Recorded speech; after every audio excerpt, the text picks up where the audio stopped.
Welcome to 9 plus news. ఒక పదం ఇడుపు కాగితం. ఈ ఒక్క పదమే ఇప్పుడు సోషల్ మీడియాలో ఒక పెద్ద చర్చకు దారితీసింది. అసలు అది ఒక ప్రాంతీయ యాస, ఒక సామెత లేక వ్యంగ్య వ్యాఖ్య? ఒక పదం అర్థం కాకపోతే దాన్ని నిజంగా మనం హాస్యంగా తీసుకోవాలా లేక భాషా వైవిధ్యాన్ని అని గౌరవించాలా? భాష అనేది కేవలం సంభాషణ సాధనం మాత్రమే కాదు, అది ఒక ప్రాంత చరిత్ర, సంస్కృతి, జీవన విధానానికి అద్దం పడుతుంది. తెలంగాణ, ఆంధ్రప్రదేశ్లోనే కాదు, దేశమంతటా కూడా వందలాది యాసలు ఉన్నాయి. ప్రతి యాసకు తనదైన అందం ఉంది. అయితే సోషల్ మీడియా యుగంలో ఒక పదాన్ని సందర్భం లేకుండా వైరల్ చేయడం, దానిపై సెటైర్లు, మీమ్స్ రాయడం, ఇవి భాషను నిజంగా దగ్గర చేస్తున్నాయా లేక మనుషులను, ప్రాంతాలను దూరం చేస్తున్నాయా? ప్రాంతీయ యాసలను నవ్వుకోవడం సరదానా లేక అవమానకరమా? ఇదే అంశానికి సంబంధించి మనతో పాటు చర్చలో పాల్గొనడానికి తంబాలపల్లి కృష్ణ గారు ఉన్నారు, సీనియర్ జర్నలిస్ట్ అండ్ విశ్లేషకులు. సార్, గుడ్ ఆఫ్టర్నూన్ అండి.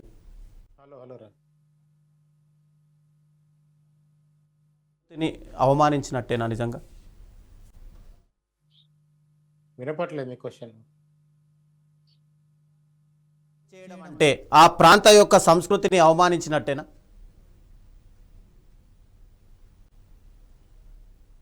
అంటే ఇడుపు కాగితం అనే పదము అర్థం కాలేదని అడిగితే పర్వాలేదు, దానికి అర్థం చెప్పమని అడిగితే పర్వాలేదు.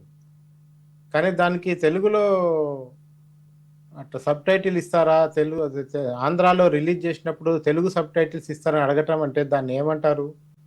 చాదస్తం అంటారా, దుర్మార్గం అంటారా, నీచం అంటారా, నికృష్టం అంటారా? ఏమని పిలవాలి దాన్ని? ఇప్పుడు మీకు ఇడుపు కాగితం అనే పదం అర్థం కాకపోతే దీన్ని మీ తెలంగాణలో ఈ పదానికి అర్థం ఏంటని అడిగితే కొంచెం అర్థవంతమైన భాష ఉండేది. కానీ ఈరోజు ఆ కామెంట్ పెట్టడంలోనే, సోషల్ మీడియా ఆ పోస్ట్ పెట్టడంలోనే ఒక వెగిరింత, ఒక సెటైరు, ఒక అవహేళన చేసే పద్ధతిలో ఈ పదాన్ని వాడటం అంటేనే ఇవాళకి కూడా అంత ఓరలేనితనం ఇంకా కనబడుతుందని అర్థం కదా. అంటే ఒక సినిమా టైటిల్లో మీకు అర్థం పదం ఉంటే అర్థం తెలుసుకోవటం వేరు, దాన్ని వెక్కిరించటం వేరు. ఈ రెండింటి మధ్య చాలా స్పష్టమైన తేడా ఉంది. దాన్ని గమనించకుండా మేము ఏమడిగాము, జస్ట్ అర్థం అడిగినందుకే ఇంత చేస్తున్నారో ఎవరైనా చాలా అమాయకంగా మొహం పెడితే అంతకంటే అజ్ఞానం ఏముండదు. ఇది కావాలని ఒక వెక్కిరింత ధోరణిలో మొదలుపెట్టిన వ్యవహారమే. ఎందుకంటే దీనికి అర్థం అడగటం వేరు, ఇందాక నేను చెప్పాను కదా, అర్థం అడగటం వేరు, దీంట్లో ద్వంద్వార్థం వెతకటం వేరు, లేదంటే వెకిలి చేష్టలుగా వెకిలిగా మాట్లాడటం వేరు. ఈ రెండు వేరు అంశాలు.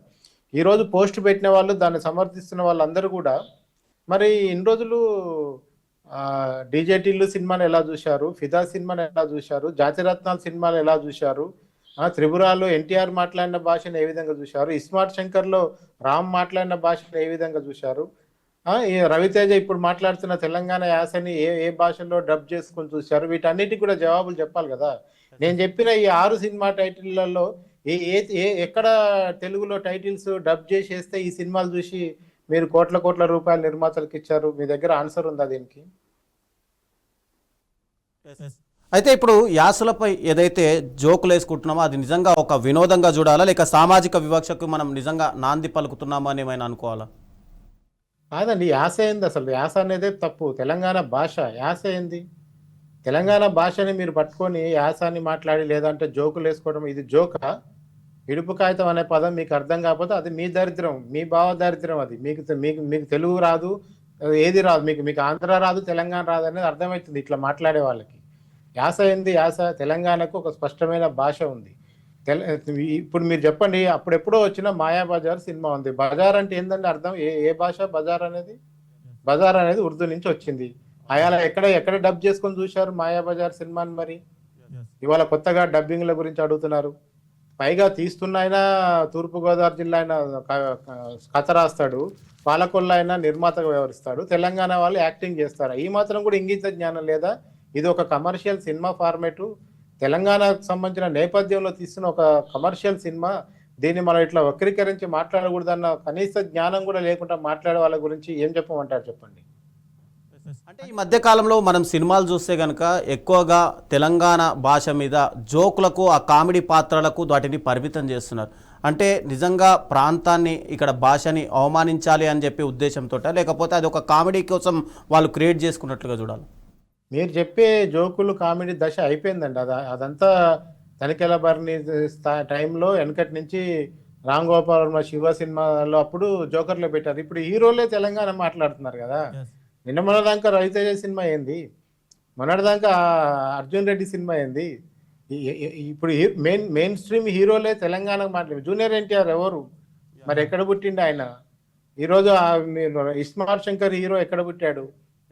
ఈ రోజు తెలంగాణ మాట్లాడుతూ మెయిన్ స్ట్రీమ్ సినిమాలు తీసుకొని తెలంగాణలో ఆంధ్రాలో కోట్లు గడిస్తున్న వాళ్ళందరూ తెలంగాణ గురించి ఇప్పుడు ఇది జోక్ అంటే ఎవరు ఊరుకుంటారు? ఇది ఇది ఇది కమెడియన్లకి తెలంగాణ భాషను పెట్టే స్థాయి ఎప్పుడో అయిపోయింది.